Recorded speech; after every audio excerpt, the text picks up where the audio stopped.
Tourner Joie Vivant, dont l'objectif principal est de promouvoir une alimentation saine pour tous, on a entamé il y a un peu plus de 6 mois l'élaboration d'un guide des producteurs bio en chemin ou en agriculture paysanne.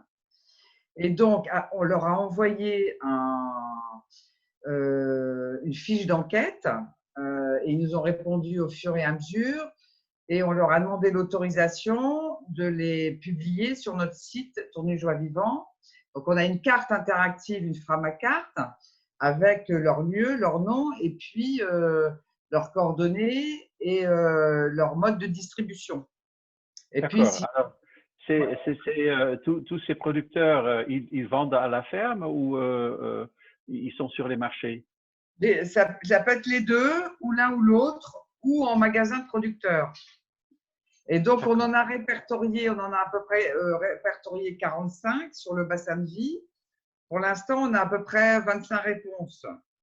Et là, avec le confinement, on les a. Et alors, l'idée, évidemment, c'est de les valoriser, mais pas que. L'idée derrière, c'est de voir quel type de projet on pourrait monter ensemble pour favoriser une alimentation saine pour tous, l'autonomie alimentaire du territoire, une certaine autonomie alimentaire du territoire, et puis comment faciliter aussi l'accès de tous à une alimentation saine.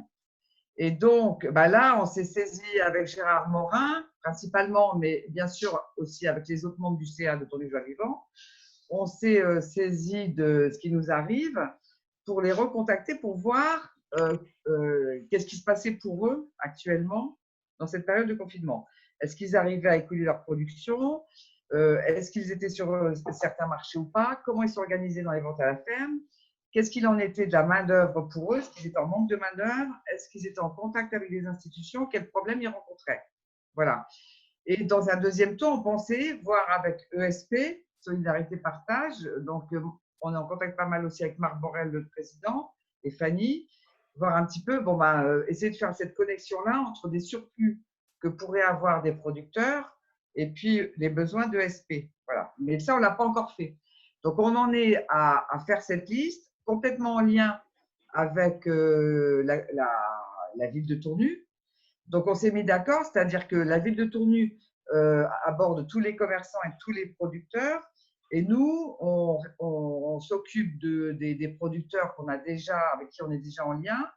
Et dans ce qu'ils vont sortir sur le site, voilà, on mettra le lien avec Tourner Joie Vivant et donc ce qui permettra d'indiquer comment on peut les trouver et s'ils font de la vente à la ferme, encore des marchés, etc., etc. Voilà. Donc, on est en train de finir ça avec Gérard. Il va être prêt, le tableau va être prêt là d'ici la fin du week-end. On doit transmettre ça à Jean-Paul. Et puis, ils vont faire les liens. Puis nous, de notre côté, on va valoriser aussi ça dans Tourner Joie Vivant. On projette de demander à JSL de faire valoir. Et puis, à voir, après, ça diffuse, quoi. Alors, ce qu'on constate, j'ai fait une espèce de note un peu générale d'ambiance. C'est très variable suivant le type de production. C'est très variable, effectivement, suivant l'approche personnelle de chacun. Il y en a certains qui ne veulent pas être sur les marchés ou pas pu être en magasin de producteurs parce qu'ils estiment qu'avec ce qu'on apprend au fur et à mesure, c'est trop dangereux pour eux et pour les consommateurs. D'autres, à l'inverse, disent les marchés, c'est une opportunité aussi pour avoir une autre clientèle nouvelle. Voilà, donc hello. Voilà, donc on est en train de faire tout ça. Voilà, donc tout ça va être à disposition et l'idée c'est bien sûr que voilà, on est plus intelligent à plusieurs et de coordonner chacun nos initiatives pour les renforcer les uns les autres évidemment. Voilà.